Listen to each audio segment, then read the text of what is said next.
Good afternoon. Thank you to Melanie, obviously, for the work you do for us and the work that you're about to do for us. And thank you to all of you for joining us today. It's really always so wonderful to see so many familiar faces and people who are invested in our community's success. And I want to emphasize that by extending a tremendous amount of gratitude to the entire staff at CenterState CEO for the work that they do throughout the course of each year on your behalf.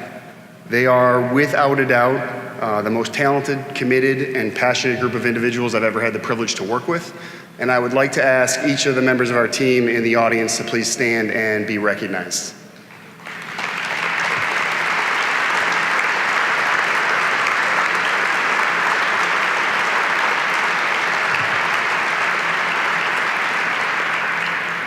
Even though he isn't here today, our board chair, Jim Fox, who right now is traveling the world with his new responsibilities, Jim has been a steadfast partner and leader for me personally, and so much of what we've accomplished as an organization over the last 3 years has been due to his support and his advocacy for us. And I want to thank the team at O'Brien & Gear and Jim directly.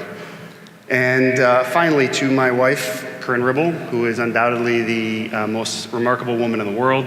I adore you, and you are my partner and my inspiration. Thank you.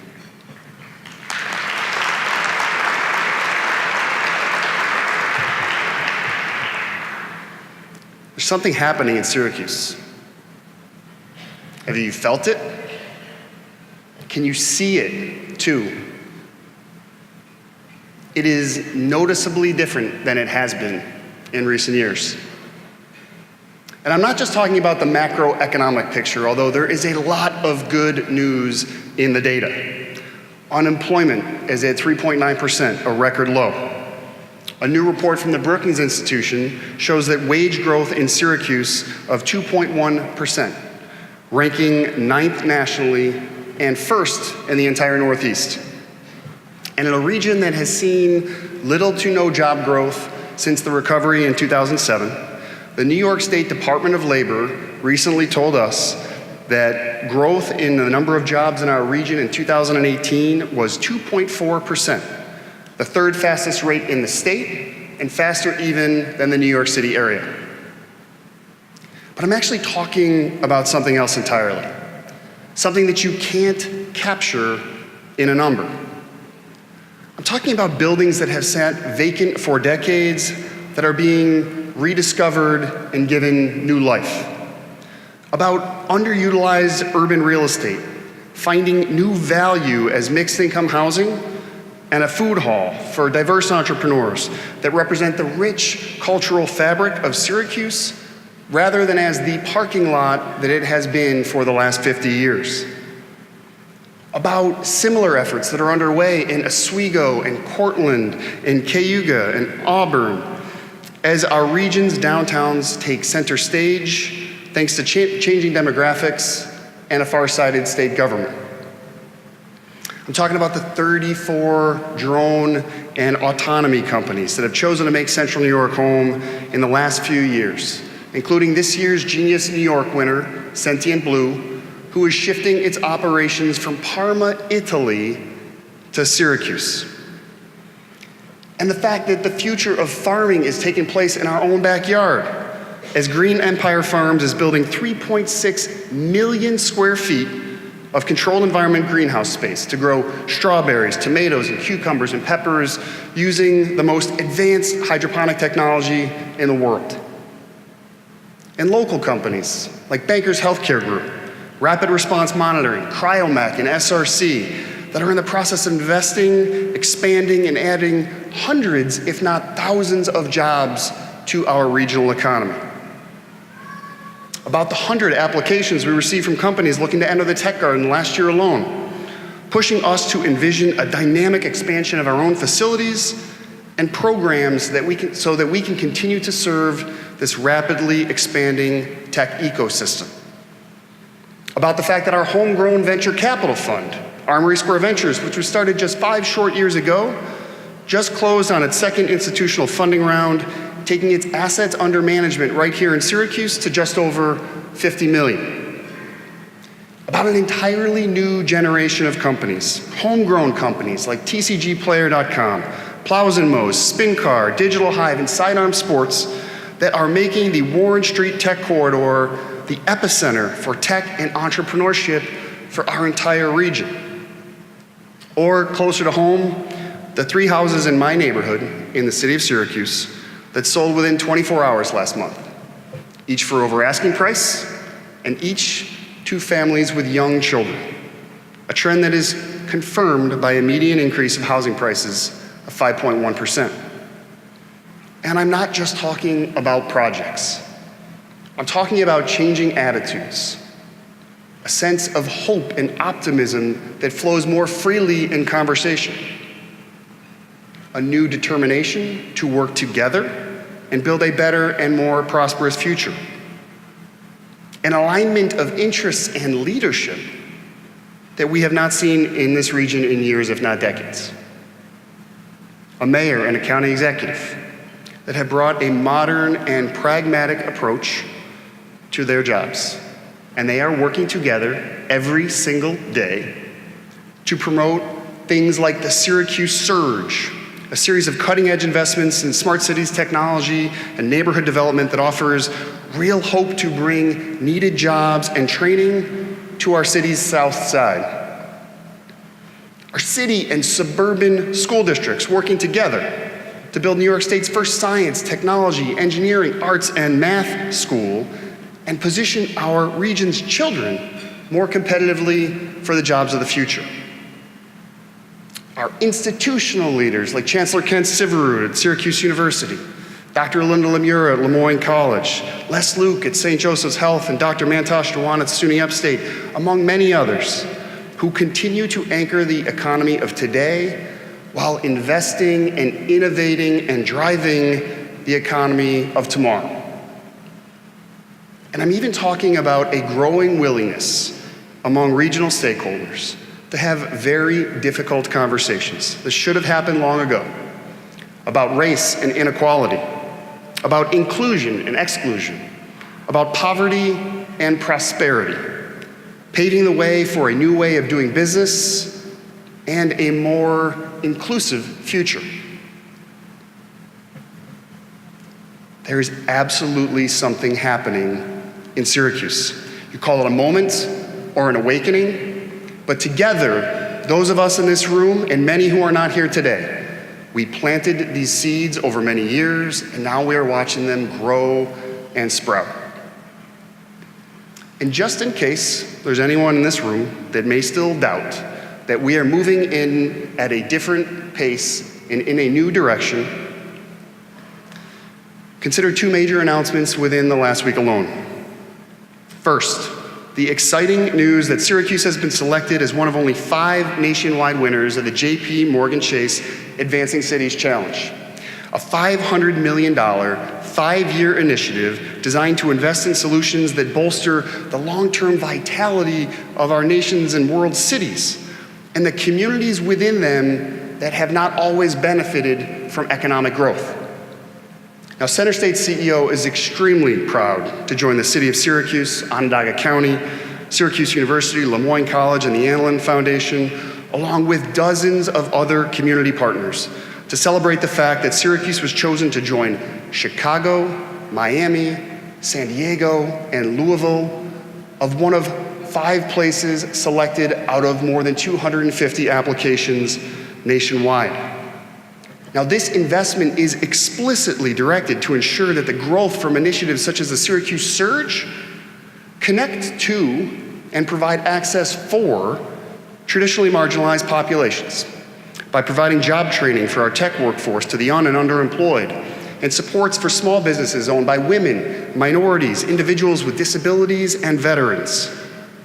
This project looks to tackle several key drivers of our economic inequality head on. And yes, we were chosen in part because of the obvious socioeconomic disparities that have been widely reported for the last several years. But we were also chosen because of our demonstrated track record of innovation and problem solving across sectors. And perhaps most importantly, because of the remarkable alignment of leadership that came together over the Thanksgiving holiday to craft our application. Now, in a community that has not always been known for working collaboratively, for these stakeholders to come together alone itself is progress. But for them to commit to each other and to the community as a whole, that they want to tackle issues as weighty and challenging as socioeconomic disparities is more than progress. It's actually remarkably progressive. But what is most exciting about this announcement is that JP Morgan Chase, one of the most prestigious business and philanthropic voices in the world, would validate our thinking, our aspirations, and our collaboration in a way that can and will cement this alignment for years to come. Which brings me to the second major announcement in recent days. Just Monday, in fact, for those of you who've been watching, New York State Department of Transportation. This should serve as an exclamation point to this narrative. For the first time since 2008, when the New York State DOT began its I-81 corridor study in earnest, we do not have to speculate on the amorphous nature of the future of the interstate in our city and our region. Instead, we can look to a future with a vibrant and vital community grid. And we can turn our full and undivided attention to the two critical questions that this long-awaited decision places squarely at our feet. First, how do we maximize the economic potential of this once-in-a-generation billion-plus-dollar investment in our region? For starters, we can dare to imagine the possibilities of a city reunited with itself, where downtown and University Hill merge, where large swaths of the north side are preserved from demolition, and where the south side of Syracuse is reopened to commercial corridor development that can bring jobs, investment, and training to places that have been left behind for decades. But while growth and investment are necessary preconditions for improving our economic performance, growth is no guarantee of greater prosperity for all. To make the most of this moment, of this dramatic convergence of economic opportunity for our community, we need something more than an economic catalyst. We need intentional leadership. Go back to what you just heard from Tony about the attributes of great places to work and what creates high-trust environments. And think about how those attributes, respect, credibility, fairness, apply not just to the way you perceive your place of employment, but also to the place you live.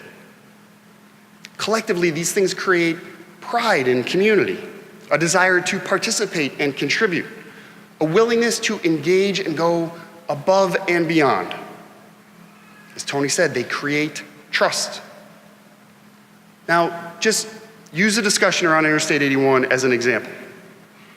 Have we fully, over 11 years, applied these values to our collective debate and decision making? I would argue that we can and must do better going forward. At times, we've allowed this issue to pit city versus suburbs when in fact, this is a decision with regional impacts. We spent so much time arguing the merits of the three alternatives, the grid, the viaduct, the tunnel, that we've sometimes stopped listening to, and even more importantly, respecting the hopes and fears, concerns and aspirations of the thousands of stakeholders who have waded into this politically charged debate. Now, as for credibility, I am extremely proud of the fact that our team at CenterState CEO, with the support of a committee of our members and the deep engagement of our board over many years, to understand the facts and to think critically about the various plans and studies related to the I-81 challenge. Now, the rigorous and objective process enabled us to introduce a new and hopefully pragmatic approach intended to expand this conversation beyond the highway itself. The Community Grid Plus, as we have called it, is an express admission that each of the proposed solutions is, in fact, imperfect. that each alternative, as presented, would have both positive and negative impacts on stakeholders. And further, it was an explicit acknowledgement that these impacts are real and require real solutions. Yet it was also an invitation to our community and to our political leadership to break free of the two-dimensional thinking that all of the issues that have been surfaced over this decades-long debate can be solved with a roadway. They cannot. And luckily, they don't need to be. We can address the concerns over Chuff Track and the Finger Lakes. But to do so, we don't need to dig a tunnel. We need a strategy to keep trucks off of the main streets that bisect our region's towns and villages, be it through local annexation and regulation of through traffic, or tackling the primary cause of the problem at its source, not letting downstate trash come upstate at all. Likewise, we would be wise to heed the concerns of Destiny USA and the hotels in the town of Salina, who have given the loudest voice to the potential economic impact and impact on local government revenues from a loss of visitation caused by changing traffic patterns. But to do so, we don't need to build a bigger, wider viaduct through the heart of an already scarred city.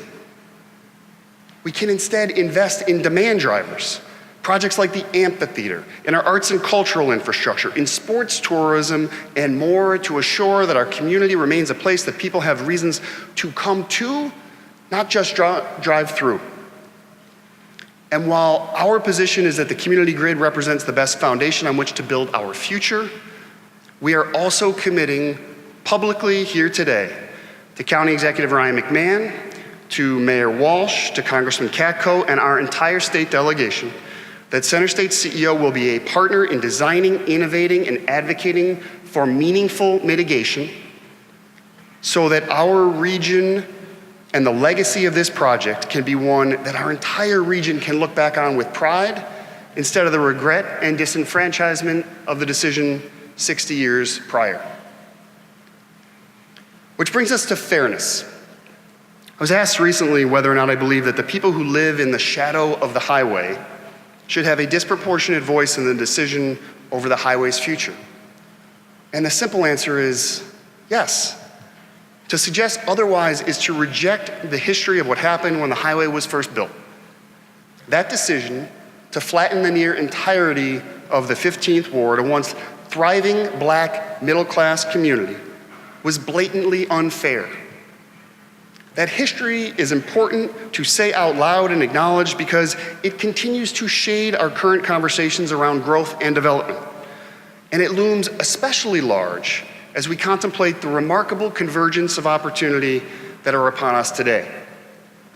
Now remember, growth alone is no guarantee of shared prosperity. And if you look at our community's history with growth and development and investment, the difference between who benefits and who doesn't has not always been fair. It hasn't always created trust. And in fact, it has at times created friction that can slow or stall progress.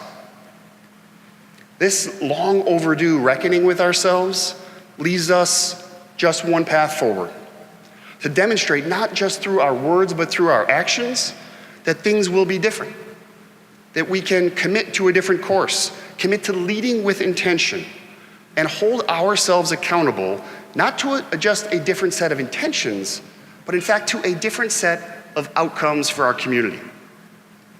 We must do this as we contemplate the future of development that takes place in the footprint and shadow of I-81.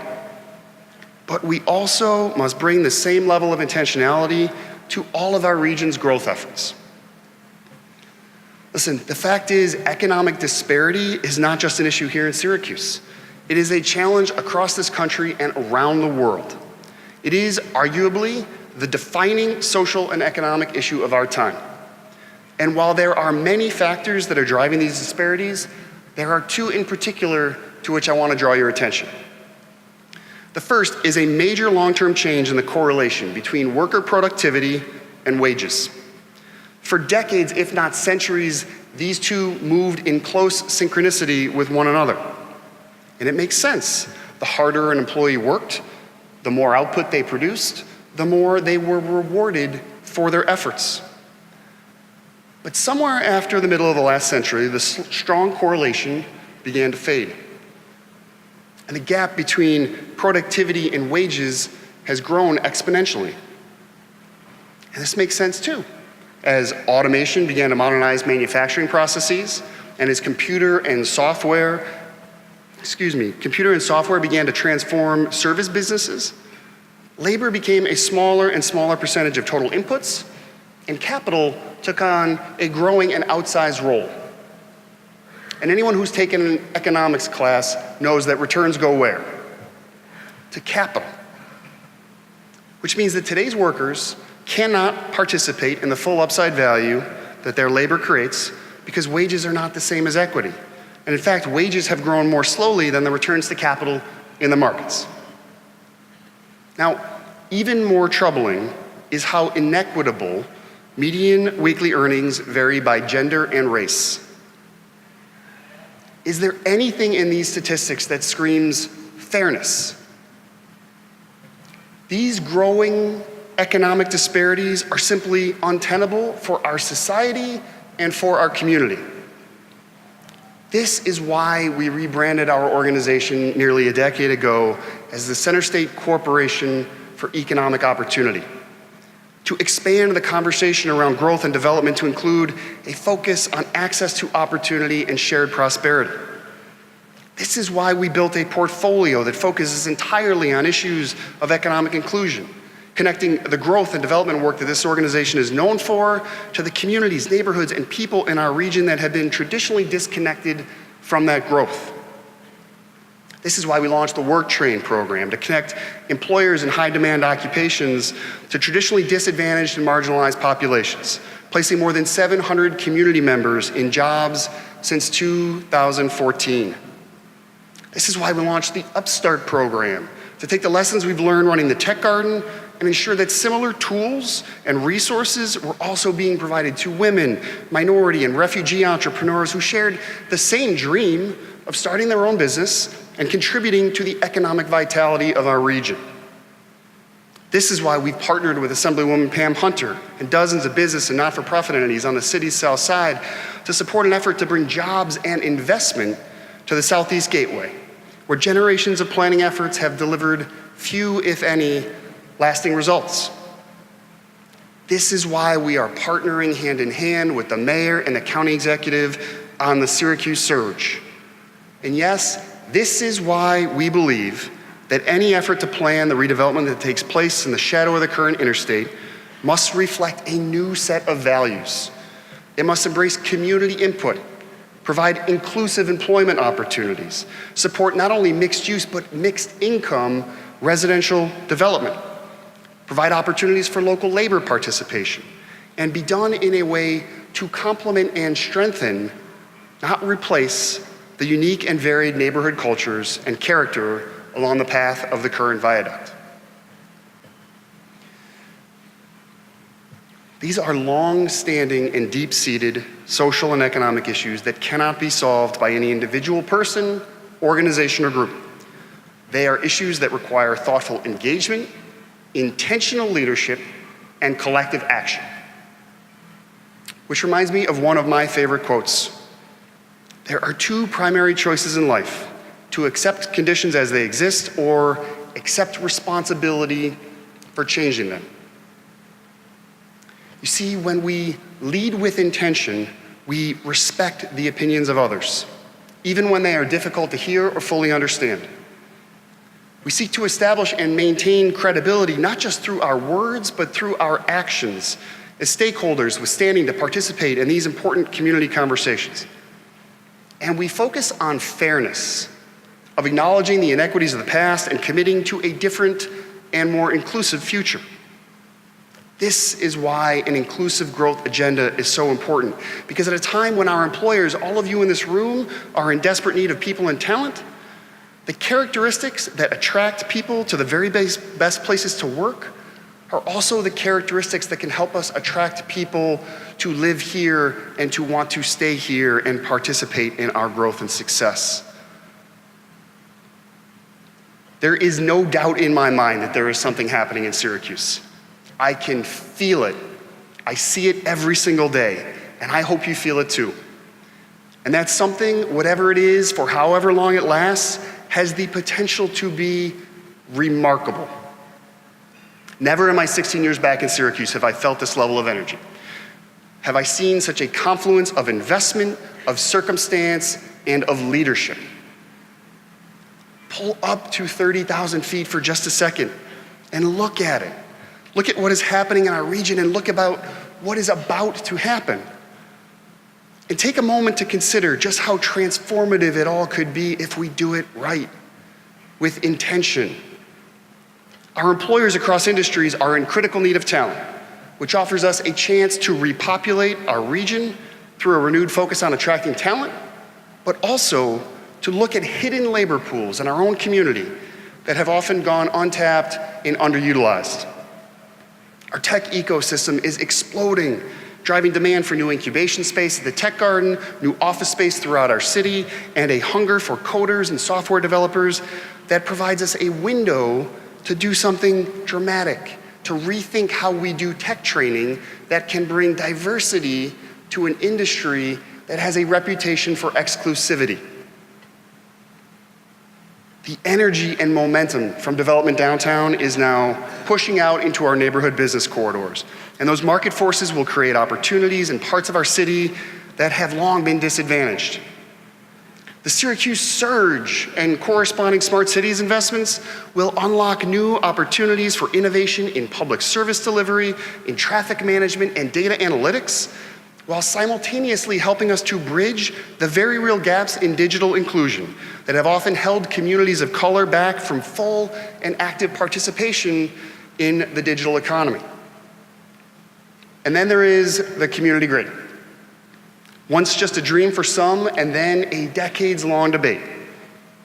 And now on the verge of reconnecting the intellectual capital, the research and employment of University Hill with our resurgent downtown and our neighborhoods. It promises to bring nearly $2 billion in short-term economic stimulus, but also an opportunity to jointly develop and implement a new model for civic collaboration, citizen engagement, and redevelopment that places the needs of our institutions, our businesses, our developers, our elected leaders, and our residents at a shared table with a shared goal of shared prosperity.